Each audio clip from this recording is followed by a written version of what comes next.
서울시가 내년도 예산을 발표했습니다. 이른바 슈퍼 예산이라고 이야기를 하고 있는데요. 지난해 처음으로 30조 원 넘어선 데 이어서 이번에는 40조 원에 육박하는 역대 최대 규모 예산이라고 합니다. 예산안에 담겨진 의미와 과제 그리고 그 실천 방안 등에 대해서 자세히 좀 짚어보겠습니다.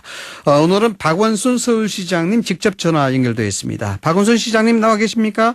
네, 반갑습니다. 안녕하세요. 네, 안녕하십니까. 시정에 바쁘신데도 불구하고 인터뷰 응해 주셔서 감사합니다. 네, 고맙습니다. 네. 일단 예산안부터 이야기를 해야 될 것 같은데요. 네네. 내년도 예산안을 지난주에 발표하셨는데 타이틀이 붙어 있습니다. 희망의 경제 선순환이라고 타이틀이 붙었는데 어떤 의미입니까? 네네. 지금 사실 저성장이 고착화되면서 네. 서민들의 삶에 비상경고등이 켜지지 않았습니까? 네. 예컨대 청년이나 자영업자를 비롯해서 가장 왕성해야 할 경제 주체들이 지금 침체돼 있거든요.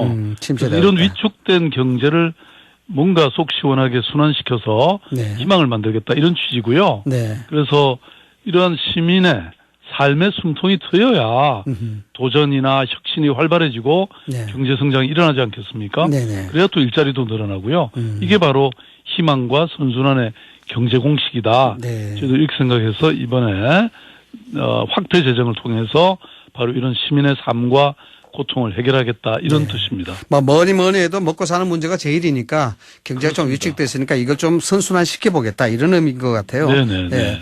어쨌든 내년도 예산 규모가 상당한데요, 시장님. 이 40조 네네. 원입니다.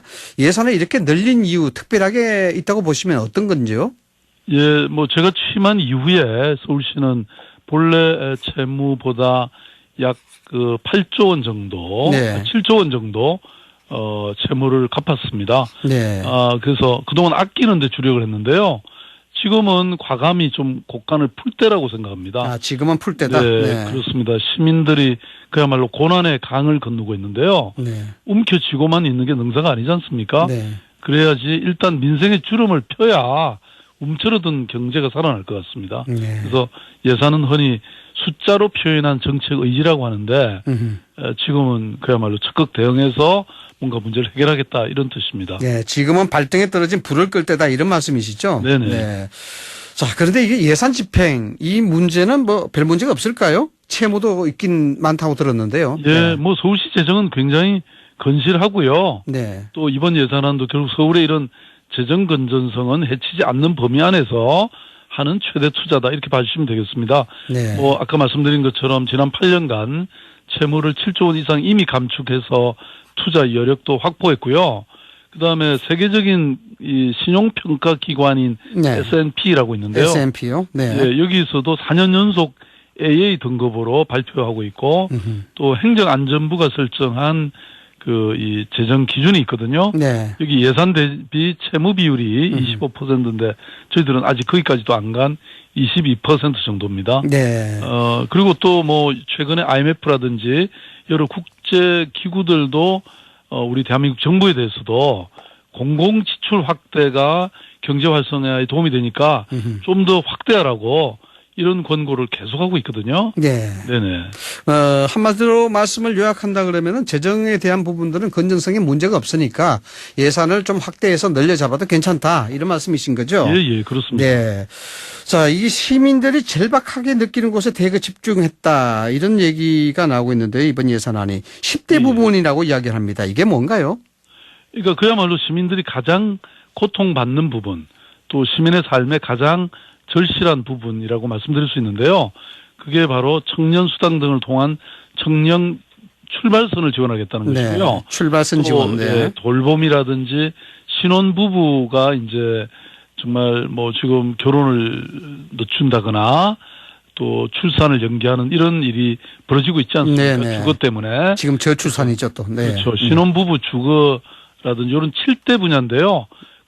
특히 청년의 경우에 네. 그야말로 출발선이 서로 다르다는 겁니다. 마라톤 네. 같은 같은 경우에 이게 동일한 출발선에서 출발하기 때문에 공정하다고 하는 것인데 누구는 100m 앞에 가 있고 누구는 200m 앞에 가 있지 않습니까? 네. 그래서 청년 수당을 통해서 바로 이런 불공정 문제를 바로잡는다는 것. 네. 그다음에 또 신혼부부들에게는 거의 원하는 경우에 네. 그러니까 연간 부부 합산 소득이 1억 미만이면 다 지원하겠다라든지 또 요즘 뭐 맞벌이 부부들이 거의 일하기가 어려울 정도의 이 돌봄 문제가 있습니다. 그래서 네. 저희들이 완전한 돌봄 문제를 해결하겠다든지 또 서울의 경제를 그 활력을 제고하는 거, 좋은 일자리 창출하는 거, 대기질이 또 어렵지 않습니까? 네, 대기질. 대기질 네. 개선, 생활 SOC 뭐 이렇게 7개 분야입니다. 네.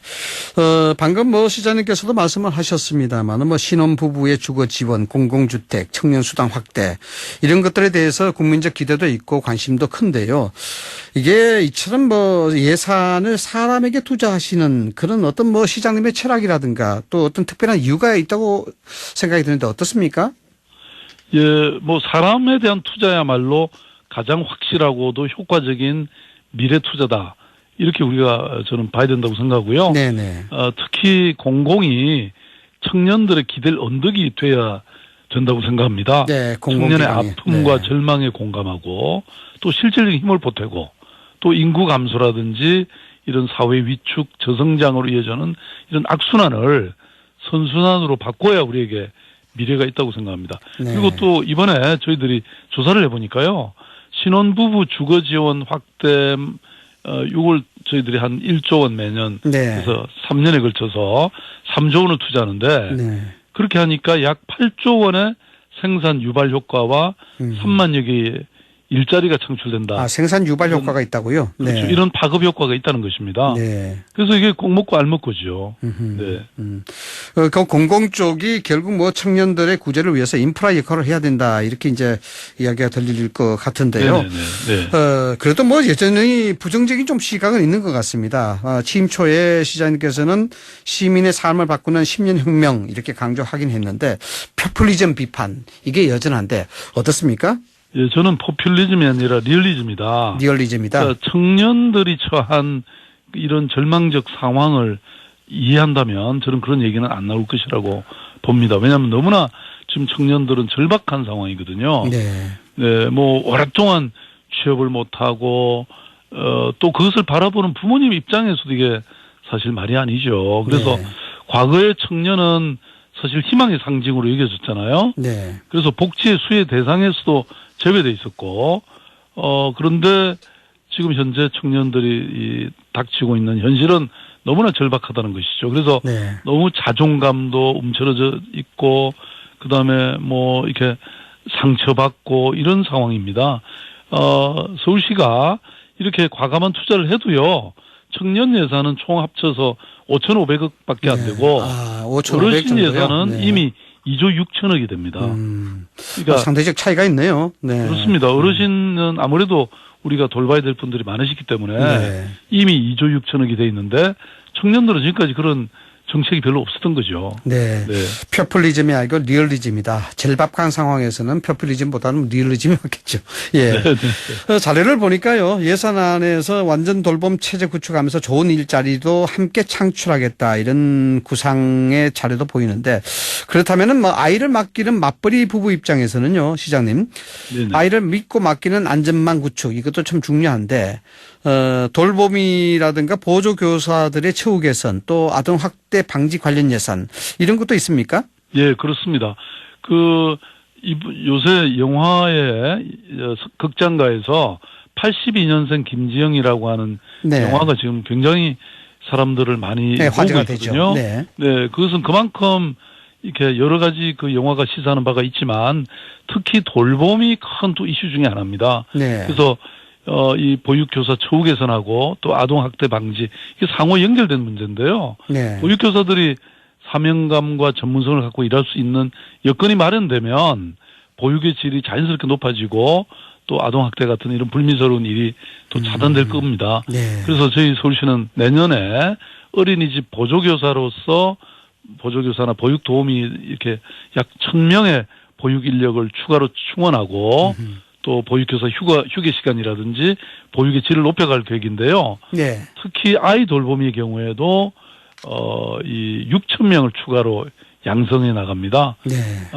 그렇게 하고 이렇게 되면 아동 학대도 확실히 줄어들지 않을까 이렇게 생각하고 있습니다. 네. 이 서울 지역의 경제에 좀 활력을 불어넣기 위한 그런 예산은 있습니까? 네. 사실은 이 경제가 살게 돼야 결국 일자리도 만들어지고 또 많은 사람들이 고용을 하지 않겠습니까? 그래서 서울시 역시 유니콘 기업이 끊임없이 탄생하는 그런 혁신 창업 생태계를 구축하겠다. 네네. 그래서 서울 경제의 제2 부흥기를 이끌겠다는 그런 뜻으로요. 지금 여러 가지 AI 허브를 AI. 양재동에 만든다든지 네. 그다음 바이오 메디컬 클러스터를 홍릉에 만든다든지 네.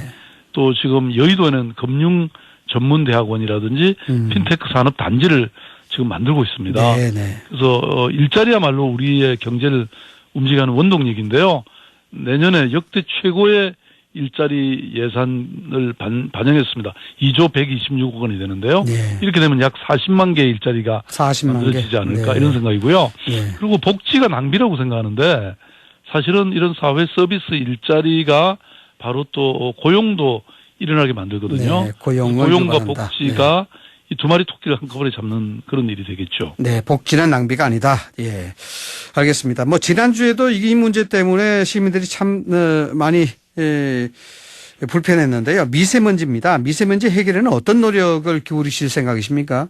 예, 정말 미세먼지 때문에 우리 시민들의 삶이 고통스러운 우리 사회 하나의 재난인데요.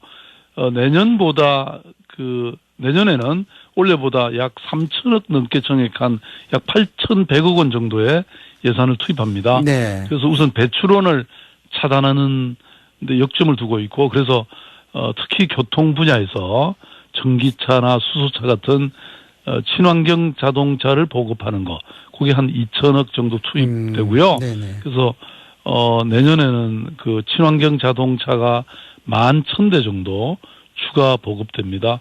그 외에도 뭐 이 보일러가 또 이 미세먼지에 큰 영향을 주는데요. 네. 친환경 보일러를 보급한다든지 또 생활 속의 미세먼지 저감으로 생활 불편을 해소해 나갑니다. 특히 지하철 전 역사에 공기 정화 장치를 달 생각이고요. 전 역사 전체. 네네. 네. 그리고 이제 미세먼지 저감 숲이 그러니까 나무를 많이 심으면 또 이게 효과가 있기 때문에 저희들이 지금 뭐 이제 앞으로까지 포함해서 총 한 3천만 그루 나무 심겠다. 이런 계획도 갖고 있습니다. 네. 이번 예산안 만들기까지 시장님, 이 시민들의 네네. 직접적인 참여도 있다는 그런 얘기가 나왔습니다. 이거 좀 뒷얘기 들려주실 수 있겠습니까? 아니 뭐 주민 참여도 있는 게 아니고요. 네, 네. 주민 참여가 아주 중요한 역할을 중요한 역할을 했다. 했습니다. 네. 왜냐하면 이 결국은 이 천만 시민들의 의견을 우리가 잘 반영하는 게 중요하기 때문에 네. 그래서 이분들이 여러 가지 예산에 관한 제안도 하시고 또 저희들이 만드는 과정에서 이런 코멘트도 하시고 그래서 우리가 시민들의 의견을 많이 반영해서 지금 수정해 간 그 시민의 의견들이 많이 반영된 것이고요. 시민의 사실은 의견이. 저보다도 훨씬 더 먼저 보고받고 네. 시민들의 의견이 많이 반영된 그런 예산입니다. 아, 그렇군요. 그 예산이 말이죠. 지역 균형 발전 차원에서 적절히 배분됐다. 이런 평가도 나오고 있는데 이른바 기울어진 운동장을 해소하기 위한 노력 이런 것들이 있다면 어떤 것을 좀 짚을 수가 있을까요? 예, 뭐 잘 아시다시피 제가 작년에 그 삼양동의 옥탑방에 가서 한 달 있지 않았습니까? 네네. 네, 그 이후에 제가 이 강남북 서울에도 이런 불평등, 차별이 심하다 이런 생각을 하게 됐고요. 네. 그래서 이제 그동안 강남북 균형 발전에 저희들이 주력을 해왔는데 올해보다 무려 2조 원이 정액된 15조 8천억 정도 되더라고요. 아, 15조. 예, 그래서 동북권, 서남권, 서북권 이런 쪽에 주로 많이 그 투자를 하게 되고요. 네. 주로 뭐 철도 노선을 확대한다든지 또 빈집을 매입해서 청년 신혼주택으로 쓴다든지 또 비강남권 학교에 네. 집중적으로 4년간 1,000억 정도를 투자한다든지 또 강남에 있는 공공기관을 강북에 이전한다든지 뭐 이런 내용들이 주로 들어 있습니다. 네. 예산안과는 좀 뭐 다른 얘기긴 한데요. 시민들이 정책에 참여하는 직접 민주주의 실현 여기에 대한 의지도 뭐 시장님께서는 굉장히 크신 걸로 알고 있는데 어떤 청사진이 있을까요?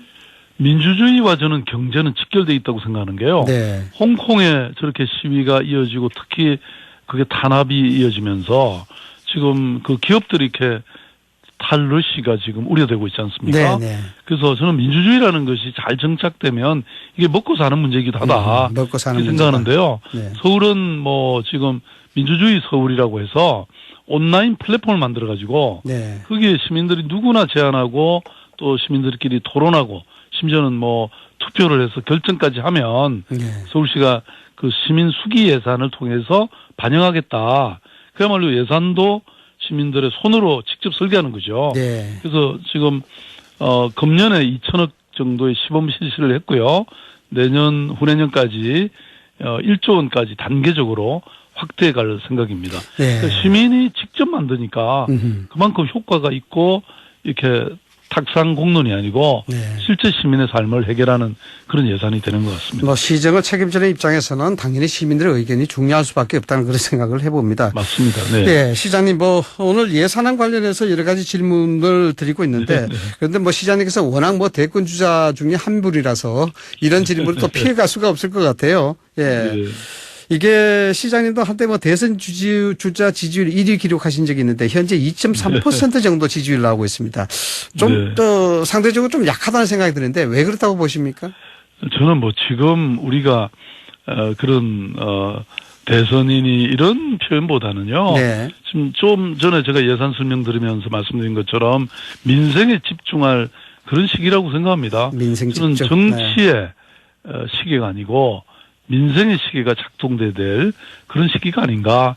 지금 아직도 우리 문재인 대통령 그 임기가 이제 절반을 넘어서고 있지 않습니까? 그래서 네.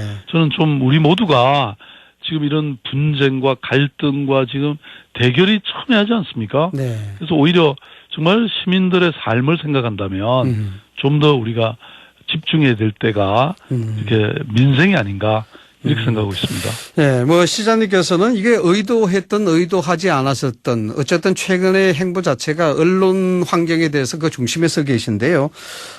보호받을 자격이 있는 언론이만 보호받을 수 있다 이런 말씀하셨고 또 징벌적 배상 제도까지 언급하셨는데 뭐 특별한 그 말씀하신 배경이 있으신가요? 뭐 그런 것보다는 실제로 우리 사회가 저는 그 뭔가 공정하고 또 정의로워야 된다 이렇게 생각하고 있는데요. 네. 그러니까 언론도 뭐 언론의 자유야 당연히 지켜져야 되지만 또 동시에 그 언론 때문에 이렇게 아니면 말고식의 보도 때문에 사실 피해를 보는 경우도 많지 않습니까? 네. 그래서 우리 사회가 모든 부분에서 저는 그런 이 억울한 피해도 없고 네. 또 오직 진실과 이런 사실이 제대로 보도되는 그런 사회가 필요하다 이런 걸 제가 강조했던 얘기입니다. 네, 공익적 차원에서 본다 하더라도 언론의 사회적 책임이 있어야 된다 이렇게 해석해도 될까요? 네. 뭐 언론의 기능이 워낙 크기 때문에 네. 또 그만한 책임도 함께 따른다 뭐 이런 걸 제가 강조한 얘기입니다. 네.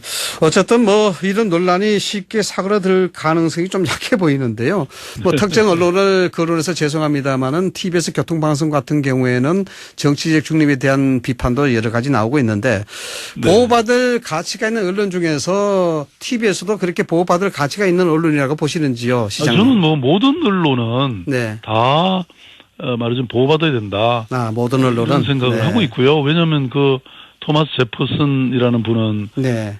그야말로 언론 없는 정부보다는 정부 없는 언론을 택하겠다 이런 얘기를 하지 않았습니까? 네. 저는 그건 너무나 당연한 일이고 그렇기 때문에 그 보호받는 만큼의 책임을 또 다해야 된다 이런 취지고 교통방송의 경우에는 저는 뭐 이게 서울시 산하 기관이긴 하지만 네. 언론기관이기 때문에 오히려 저는 그런 어떤 편집권이나 이런 거에 간섭해서는 안 된다 이렇게 생각하고 있습니다. 간섭을 해서는 안 되고 네. 앞으로 뭐 그리고 행정적 지난 6년 동안 네. 교통방송은 사실은 뭐 이 가장 공정한 방송으로 오히려 뽑혀왔죠. 네.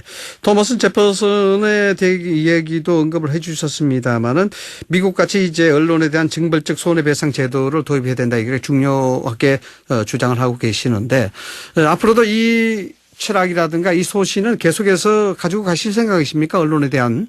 저는 언론뿐만 아니라 우리 사회에 사실은 이런 굉장히 악의적이고 고의적인 권리의 침해라든지 이런 거에 대해서는 사실 이렇게 뭔가 거기에 대한 책임이 따르는 엄중한 책임이 따르는 이런 조치가 필요한 것 같습니다. 네. 그런데 제가 이렇게 미국 사회를 보면 사실 굉장히 다인종 사회에 네. 이런 문제들이 많지만 그래도 나라의 중심이 딱 잡혀 있는 이유가 바로 이런 징벌적 배상 제도 뭐 이런 거 같아요. 네. 네. 그러니까 제도 하나가 사회를 완전히 정의롭게 공정하게 만들고 있거든요. 네. 네.